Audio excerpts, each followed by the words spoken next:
माळी, आपल्या सर्वांचे नाना, vice chairman चौथे दादा, बँकेचे CEO वेलापुरे साहेब आणि व्यासपीठावरील सर आमचे माझे संचालिका आणि व्यासपीठासमोरील सर्व संपादक बंधू आणि भगिनीनो. तर आत्ताच आपण प्रेस नोटसाठी इथं जमलेलो आहोत आणि यामध्ये बँकेचे चेअरमन साहेबांनी तुम्हाला हे बँकेचं जो वृत्तांत दिलेलं आहे, आर्थिक प्रगतीचा आढावा आणि ती प्रेस नोट दिलेली आहे, त्यामधला सारांश असा आहे की आता डॉक्टर साहेबांनी सांगितले की आपल्याला काही आर्थिक बंधनं घातली होती. त्याचे कारण झाले की जगामध्ये कोरोनामुळे अशी आर्थिक परिस्थिती ढासळली आणि भारतीय अर्थव्यवस्थेत कोरोनाचा परिणाम झाला, त्यामुळे सगळ्याच बँकेवर तशा प्रकारचा परिणाम झाला होता. तर त्या परिस्थितीमध्ये आज आपण त्यातून आर्थिक बंधनातून मुक्त झालेलो आहे आणि आजच्या परिस्थितीला बँकेचे साधारण 300 कोटी डिपॉझिट, 210 कोटी ॲडव्हान्सेस आणि 135 कोटी रिझर्व्ह बँकेच्या रोख्यामध्ये गुंतवणूक आहे. आणि सांगितलं तुम्हाला की 8 कोटी नफा, चांगली बँकेनं चांगली वसुलीची कार्यक्षमता संचालक मंडळाने दाखवली, त्याच्यामुळे प्रॉफिट झाला. प्रॉफिट 8 कोटी आपण ठेवला नाही, इन्कम टॅक्स 30% बसतो, त्यामुळे आपण काय तरतुदी केल्या आणि आपली आर्थिक परिस्थिती भक्कम होण्यासाठी आपण रिझर्व्ह फंडाची तरतूद केली. एखाद्या कर्जदार थकीत राहिला तर त्याला लक्षात पूर्ण म्हणून आपण रिझर्व्ह फंड तयार केला, आर्थिक परिस्थिती भक्कम केली आणि बुडीत कर्जासाठी तरतूद केली. Bad debt provision for bad and doubtful debts किंवा BDDR. तर प्रोव्हिजन नफ्यात्मक होतं तेव्हा आपली आर्थिक परिस्थिती भक्कम होते, भांडवल आणि रिझर्व्ह. त्यामुळे अशा परिस्थितीमध्ये आज बँकेची आर्थिक परिस्थिती भक्कम आहे. बँकेचा वर्धापन दिन 15 ऑगस्टला आहे, त्यामध्ये एक 15 दिवस महिन्याभर आपण ठेव सप्ताह ठेवणार आहे, ठेवीचे दर वाढवणार आहे सगळ्या ठेवताना की थोडंसं आम्हाला काही रेस्ट्रिक्शन असल्यामुळे व्याज दर कमी ठेवायला लागले, त्यामुळे रिझर्व्ह बँकेने सगळी बंधनं काढली. त्याचबरोबर आनंदाच्या बातमीमध्ये आपण 3-4 वर्ष लाभांश देऊ शकत नव्हतो, त्यामुळे आपण लाभांश देतो. गेल्या मीटिंगला मी असं शब्द दिला होता बोर्डाला की आम्ही निश्चितपणे त्यातून बाहेर पडून तुम्हाला लाभांश देऊ, वचनपूर्ती एक म्हणतो आपण अशा पद्धतीनं. तर हे सगळं सांगण्यामध्ये सगळ्यात महत्त्वाची बाब की 1596ला आपल्या सांगोलकरांना सोलापूर जिल्ह्यातनं सांगोल्यातल्या एकाच बँकेला परमिशन मिळाली आणि 95 ते 96 1 वर्ष अथक प्रयत्न रिझर्व्ह बँकेला करून ह्या बँकेची स्थापना केली. या बँकेच्या स्थापनेमध्ये हेच होतं की आपल्या भागातील कार्यक्षेत्रातील लोकांना त्यांच्या धंद्यातून कर्जातून त्यांचा विकास व्हावा. आपल्या बँकेचे कार्यक्षेत्र 5 जिल्हा आहे, तर 5 जिल्ह्यातील कार्यक्षेत्रातील व्यवसायांना धंद्यांना प्रगती व्हावी, त्यांचं जीवनमान उंचावं, या परिस्थितीत आपण बँक काढली. आपल्या बरोबर अनेक जणांचे होतं, परंतु आपण एक सुरुवातीला अर्ज केला होता, तुमच्या सगळ्यांच्या कृपादृष्टी पाठिंबा होता म्हणून सांगोलकरांना ही बँक मिळाली आणि बँकेची स्थापना 96ला झाली. आज 29 वर्ष झाले बँकेला. बँकेची सगळी आर्थिक परिस्थिती चांगली आहे आणि म्हणून मग हे आज आपण ह्या परिस्थितीत पोहोचलो. हे घेण्यामागचं बोलण्यामागचं एवढंच आहे की काम करतो माणूस आणि काम करणारा माणूसच कमी जास्त काम करताना चुकाय होतात, बाद होतो, कधी कधी चुकाय होतात, माणूस काम करतो. या पृथ्वी तलावर सगळ्यात जास्त काय चांगलं करायला होतं मनुष्यच करतो, देवाबरोबर, ऋषीबरोबर आणि संताबरोबर. तर तो ऋषी होऊ शकतो, संत होऊ शकतो, देव होऊ शकतो, हा फक्त मनुष्य.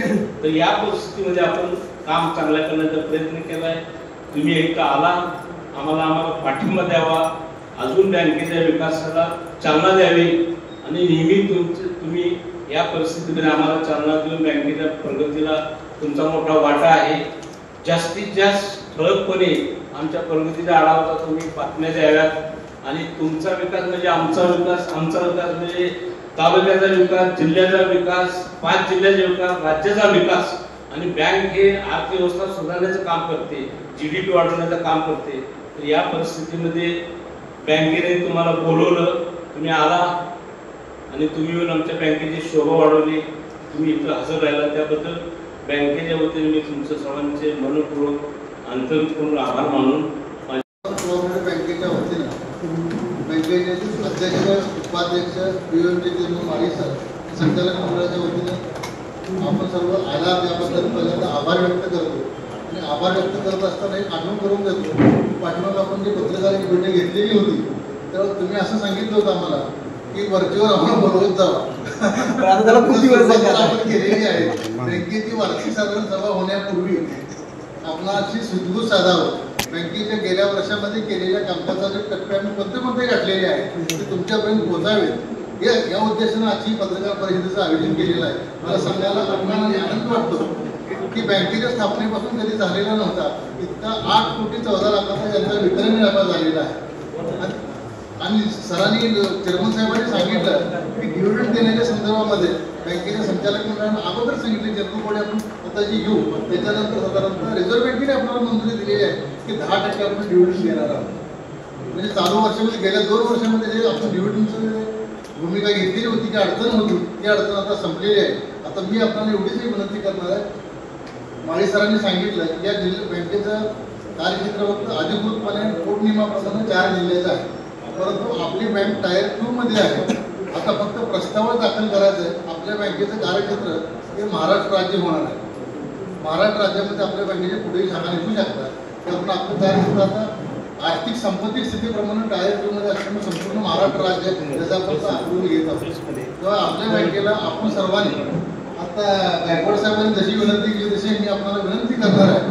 बँकेच्या बातम्या छापत असताना बँक तुमचीच आहे आणि बँकेच्या प्रगतीमध्ये आज आता पाहिलं काल पलूस सहकारी बँक आली आणि कुठली बँक येते. तर मी असं म्हणेन की तुमची नाळ जोडलेली अशी सांगोला अर्बन बँक आहे. गेल्या 26 वर्षामध्ये बँकेने 300 कोटीच्या ठेवी आणि 225 कोटीची कर्ज वितरण केले. आज आपली बँक 550 कोटीपर्यंत पोहोचलेली आहे. तर नजीकच्या 5 वर्षाच्या काळामध्ये आपली बँक व्यवसायानं 1,000 कोटीची व्हावी या दृष्टीनं आपण सर्वांनी जरा मदत केली तर 1,000 कोटीचं उद्दिष्ट गाठण्यामध्ये बँकेला काही अडचण येणार नाही. पण आपण सर्व मंडळी बँकेच्या पाठीशी असणं अत्यंत आवश्यक आहे. आपण ते राहत असा आशावाद व्यक्त करतो, अपेक्षा व्यक्त करतो आणि थांबतो. धन्यवाद. सांगोला अर्बन बँक गेली 29 वर्ष सांगोलकरांच्या सेवेमध्ये आहे.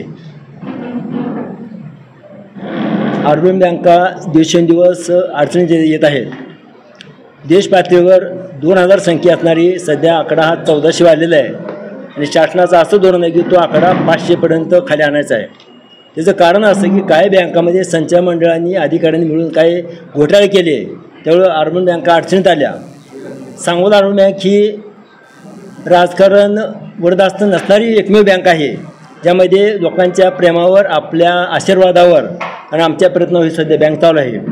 परंतु मगा सांगितल्याप्रमाणे आर्थिक मंदीची लाट लोकांमध्ये निरुत्साह बाजारपेठेमध्ये असलेली तीव्र स्पर्धा धंदे व्यवस्थित चालत नाहीत आणि लोकांमध्ये उलफीड पाडर म्हणतो आपण की पैसे असूनसुद्धा पैसे न भरण्याची प्रवृत्ती यामुळे दिवसेंदिवस सर्व बँका अडचणीत येत आहेत.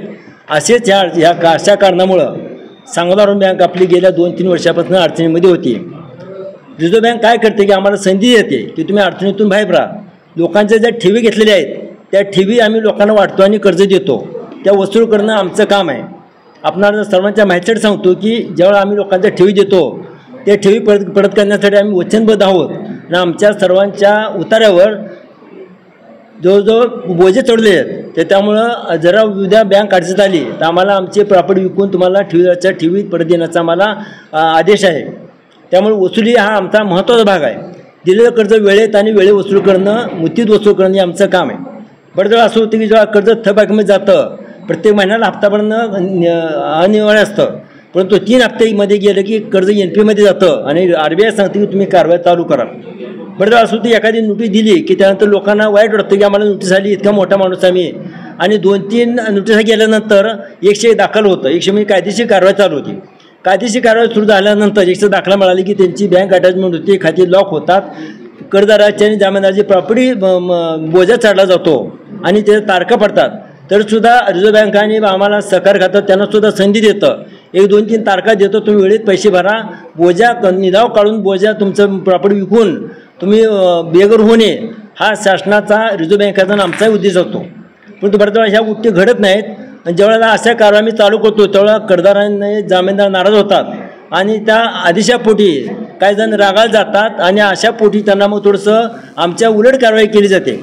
आता बऱ्याच वेळा असं होतं की जेव्हा आम्ही कर्ज घेतलं असतं ना मंजूर असतं हप्ते भरले असतात तर सुद्धा ते कोर्टामध्ये जातात. हायकोर्टामध्ये सध्या एक केस चालू आहे. आम्हाला त्या गोष्टीला सुद्धा फेस करावं लागतं. आणि अशा गोष्टीतूनच मग थोडंसं वाद निर्माण झाल्यानंतर मग थोडंसं बँकेचे डबघायला प्रकरण येऊ शकतात. अशा कारणामुळेच आपल्या गेल्या 2 वर्षापासून होतं. पण गेल्या 2 वर्षामध्ये गेल्या विशेषतः 24-25मध्ये संचालक कर्मचाऱ्यांनी आमचे करदारांनी ग्राहकांनी आम्हाला भरपूर साथ दिलेली आहे आणि उल्लेखनीय कामगिरी करत कडक कारवाई कायदेशीर कारवाई केल्यामुळे आमची वसुली चांगली झालेली आहे. रिझर्व्ह बँकेला जे अपेक्षित होतं तेवढं झालेलं आहे आणि विक्रमी नफा आता सांगितल्याप्रमाणे 8 कोटीचा नफा झालेला आहे. तर त्यामध्ये गेल्या वर्षी आमचा 2 कोटी तोटा होता, तो भरून आता जवळजवळ 2,24 लाखाचा यावर्षी आपला अंदाजपत्रकी नफा आहे आणि यावर्षी 10% आपण लाभांश जाहीर करतोय. आमची विनंती आहे आपणा सर्वांना, मग शिवाजींना सांगितल्याप्रमाणे की जेव्हा अशी एखादी बातमी ही होते, नाराज जो झालेला एखादा कर्जदार जामीनदार असतो तर त्यांनी तुमच्या आल्यानंतर त्याचा शहानिशा करावा. बरेचदा असं होती की आता पण ज्या 10-20 पेपरमध्ये बातम्या आल्या त्या सगळ्या आमच्या फेवर होत्या, मग त्यामध्ये आमची काही चूक नव्हती. एका दुसऱ्या केसमध्ये असं होऊ शकतं. अशा काय बातम्या आली की थबाकी वाढलेले आहे, बँका अडचणीत आलेल्या वगैरे अशा गोष्टीसुद्धा आम्ही सण गेलो. त्या संकटातून ज्या सगळ्या आरोग्य बँका जातात त्या बँकेतून सुद्धा आम्ही गेलो आहोत. पण आपल्या कृपेनं आमच्या सर्वांच्या सहकार्यानं आपण त्यातून बाहेर पडलेलो आहे. भविष्यातील बँक सांगोला तालुका परिसरामध्ये महाराष्ट्रामध्ये एक अग्रसर बँक म्हणून आणि आर्थिक स्तर उंचवण्यासाठी कायमची पुढे राहील. आपणा सर्वांची साथ अपेक्षित आहे. करदार आणि ठेवीदार जे कोण असतील त्या लोकांना आमची विनंती आहे की त्यांनी आम्हाला बँकेला सहकार्य करावं. आपणा सर्वांना सुद्धा माहिती सांगोलकरांची बँक आहे. आपल्या सर्वांची अटॅचमेंट अतिशय महत्त्वाची आहे. आपल्या सर्वांनी येन त्यान मार्गाने बँकेची अटॅचमेंट करावी. जे ज्या काय अडचणी असतील त्या आम्ही इथं सदैव संचालक मंडळ तयार आहोत आपल्या सेवेसाठी. कधी आम्हाला फोन करा, काय अडचणी आली, कर्ज मिळत नसलं, काय अडचण असेल, कारवाई असू द्या किंवा शंका असू द्या की एखादी पेपरला बातमी द्यायची असेल तर आम्हाला विचारणा करा. 100% आम्ही तुमच्या शंकेचं निरसन करू. तुम्ही आमच्यासोबत राहा. आमची तुमच्या सेवेसाठी सदैव बँक सांगोलकरसाठी सदैव तयार राहा. बीएन जनमत सबस्क्राईब करा, लाईक करा, शेअर करा. आपल्या हक्काचं आपलं न्यूज.